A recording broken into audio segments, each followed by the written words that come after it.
All right, let's jump right in and talk Vikings. Everyone thinks they know who Vikings were. But today, we're using these research notes you've got to uncover, like, the real story, beyond the horned helmets and all that. Yeah, those horn helmets. Always a good place to start. I mean, it's fascinating how fiction shapes our views. Yeah. But to start, the word Viking, it doesn't actually refer to like a specific ethnic group or anything. It's more about what they did. So not all Vikings were actually, like, out there Viking, right? Exactly, you got it. Many Norse people, they just lived their lives as farmers, you know? Craftspeople, traders, never even setting out on voyages. Huh. So, like, going a Viking, that was like a specific activity. Yeah, almost like a chosen profession for some. Interesting. Like a seasonal job or something. Yeah, think of it like that. So, okay, when we talk about the Viking Age, that's not like everyone in Scandinavia was raiding and exploring. Not at all. It's more like it marks the period where they had the biggest expansion, the most influence. This was roughly from 793 AD to 1066 AD. But it doesn't mean everyone was involved, right? It was during this time that some Norse people, they chose to venture out, reaching places like the British Isles, Iceland, Greenland, and get this.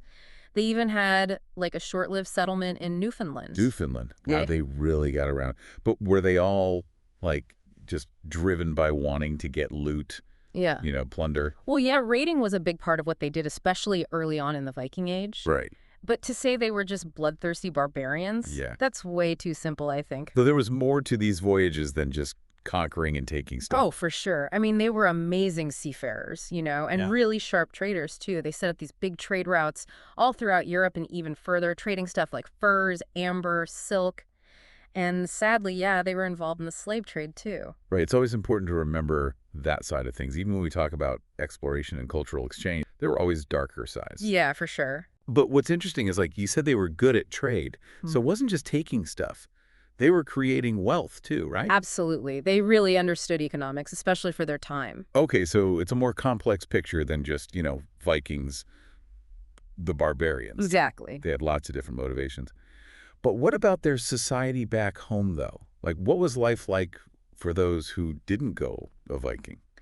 Well, their society had these three main classes. You had the Jarls, they were like the aristocracy, then the Carls, the free peasants, and then, sadly, there were the thralls, who were the enslaved people. Ah, the class system. Yeah. Pretty standard for back then.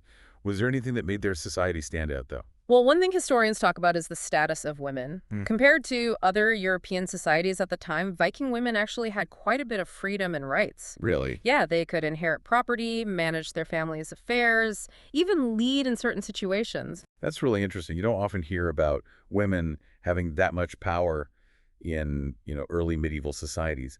Any idea why Viking women had more agency? It's a good question. There's a lot of theories out there, and it's something historians are still debating. Uh-huh. Some people say it was because the men were off on those long voyages, That makes sense. so the women had to step up, you know? Right, right. Others think it might be because their culture had a deeper respect for female strength, maybe tied into their mythology, their beliefs. So, like, were we talking full-blown gender equality? Well, I wouldn't go that far. I mean, it wasn't perfect, right? And slavery, sadly, that was still a very harsh reality. But when you look at the archaeological evidence, it seems like Viking women were generally healthier, lived longer than women in other societies. So it's pretty clear they had important roles in their communities. Yeah, it definitely challenges, like, the image we have of the quiet, submissive medieval woman. So, okay, we know raiding and trading weren't the only things Vikings did. What else filled their days? Were they constantly, like, training for battle? Well, a lot of them were actually farmers, fishermen, skilled craftspeople. Ah, They had pretty sophisticated farming practices, raised livestock, and they were experts at fishing, even hunting birds to eat. We've learned a lot about their daily diet from digs like the one at Coppergate in York. what did they eat? Was it all, like, meat and roasted meat like you see in the movies? Probably not quite as glamorous as that. It was mostly what they could grow or gather themselves. Right. What's interesting is when they analyzed their bread, they found poisonous seeds in it. So it suggests that, the food quality wasn't always top notch. Poisonous seeds. Yeah. Yeah, not so appetizing. Even for Vikings, life wasn't always a feast. True, true. So maybe we'll move on to a less toxic topic. Sounds good. Let's talk about those Viking burials. I've always been fascinated by the idea of like ship burials. Yeah, those are pretty striking, right? But their burial customs, they were actually pretty diverse. Oh. Ship burials weren't the only thing they did. Cremation, regular graves too. And each one gives us a different piece of the puzzle about their beliefs about the afterlife. But Ah. you know what? Here's where we get to bust a big myth. You ready? Always. Those horned helmets. Yeah. Totally made up. What? No horned helmets. So all those images are wrong. There's literally zero archaeological evidence to back that up. It's probably an invention from much later on, popularized by art and stories. There goes a childhood fantasy. So what do they actually look like then? Based on what we can tell from skeletons and stuff, probably a lot like modern Scandinavians. Okay. One interesting thing is, it seems like they were really into personal grooming. Uh, Yeah, digs have found all sorts of combs and toiletries, and not just in, fancy grades, it was all over. So it seems like hygiene was important across different social classes. So not just fierce warriors, but fashionable too, huh? Who knew? Exactly. It's all about looking beyond those stereotypes. The Vikings were complex. Their culture had so much more to it than just what happened on the battlefield. That's for sure. All right, I'm ready to delve into something a bit more intense. Let's talk about Viking weapons and warfare. All right, let's do it. All right, I think we're ready to tackle a topic that's sure to get the blood pumping. Viking weaponry and warfare.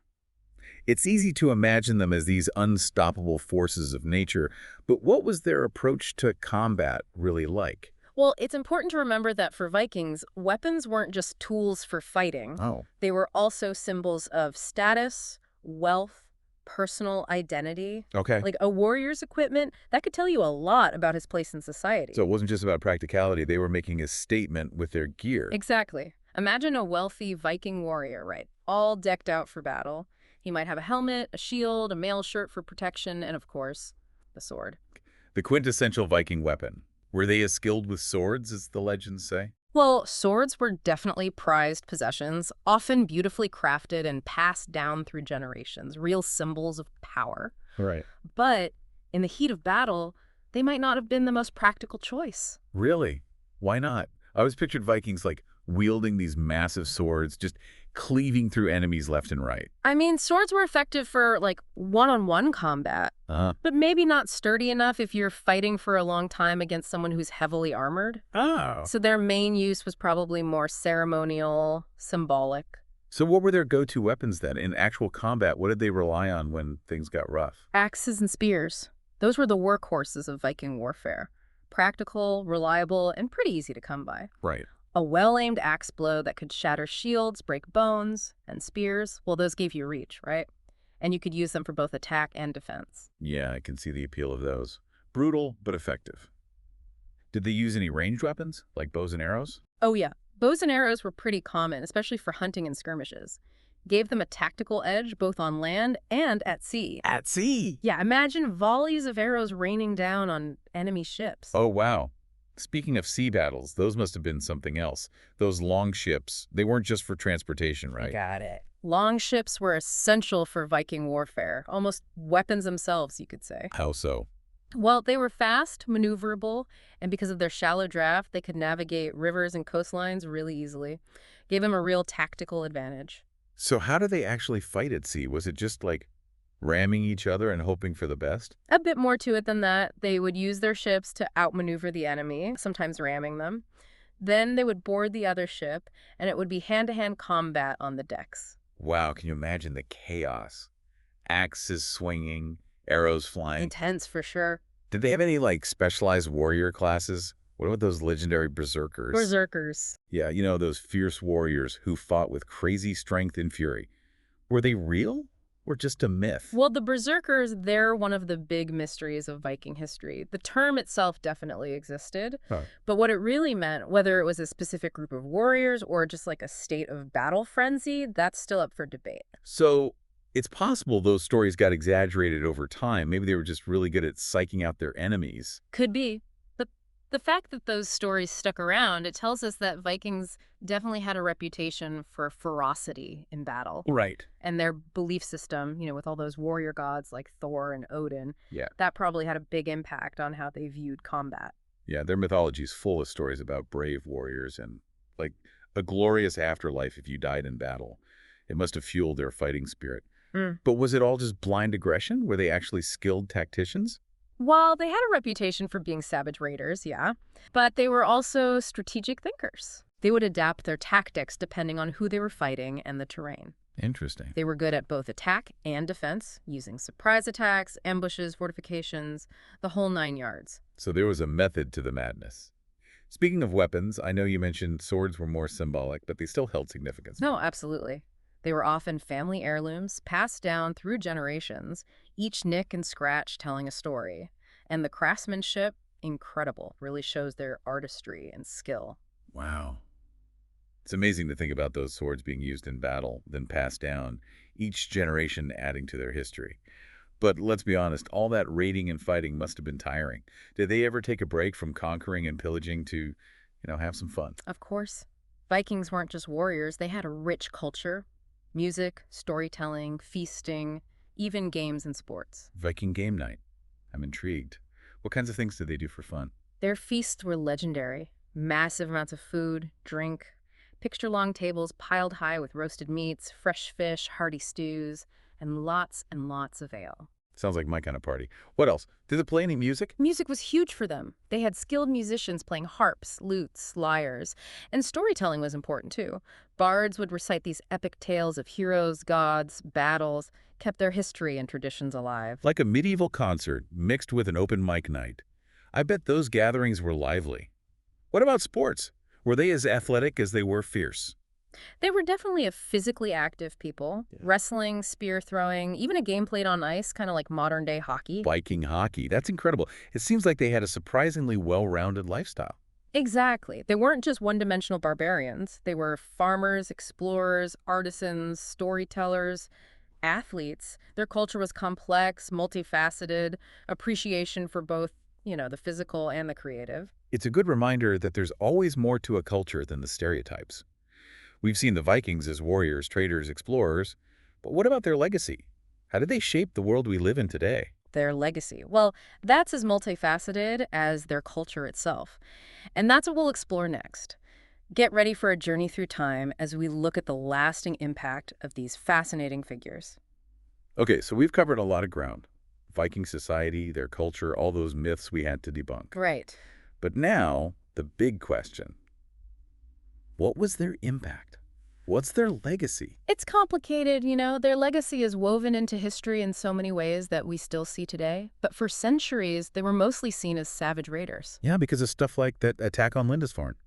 Exactly. That really cemented their image as brutal barbarians for a long time. What was that, the whole story? Not even close. Yeah, the raids were brutal, no doubt. Right. But to just focus on the violence, that misses all their contributions as explorers, settlers, even traders. They really left their mark on language, culture, even genetics across huge parts of the world. So, like, their DNA's still out there. Yeah. Mixed in with populations from Russia to Ireland to Newfoundland. Yeah, it's fascinating, right? It's like a thread connecting us back to those ancient seafarers. Totally. It Yeah. really shows just how far they traveled and how much they interacted with other cultures. And then there's language. Think about all the place names in the British Isles, for example. Many of those have Norse origins, showing how much they settled there. It's wild to think that even the words we use today can be traced back to the Vikings. What about their cultural contributions beyond language? Like, what tangible things are there? Well, we have the Icelandic sagas. Oh, right. Those are like a gold mine of information about their society, beliefs, values, all that. Yeah, it's like reading their diaries or something. Exactly. They were written down centuries after the Viking Age, Yeah. but they give us such an amazing glimpse into their world.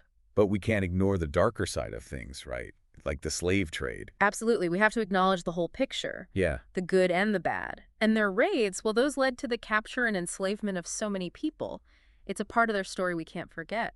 It's a good reminder that even societies that accomplish great things can do terrible things too. Yeah, no doubt about it. Shifting gears a bit, there was a time when the Vikings had a resurgence in popularity, right? Like in the 18th and 19th centuries. Suddenly, everyone was fascinated by them again. Ah, you're talking about the Viking revival. That was fueled in part by romantic nationalism. Romantic nationalism. Basically a movement that romanticized the past and emphasized national identity.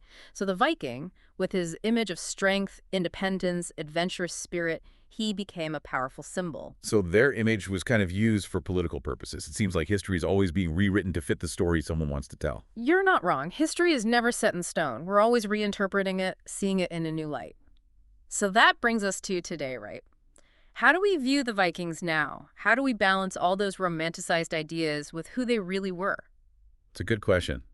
It's easy to see them as these legendary figures, but they were real people with flaws and all that. Absolutely. And I think the most important part of their legacy is what we can learn from it. They were adaptable, Mhm. resilient, driven by this desire to explore. They pushed boundaries, traveled across these dangerous seas, connected with different cultures. It's incredible. It really shows what humans are capable of, the power of exploration, cultural exchange.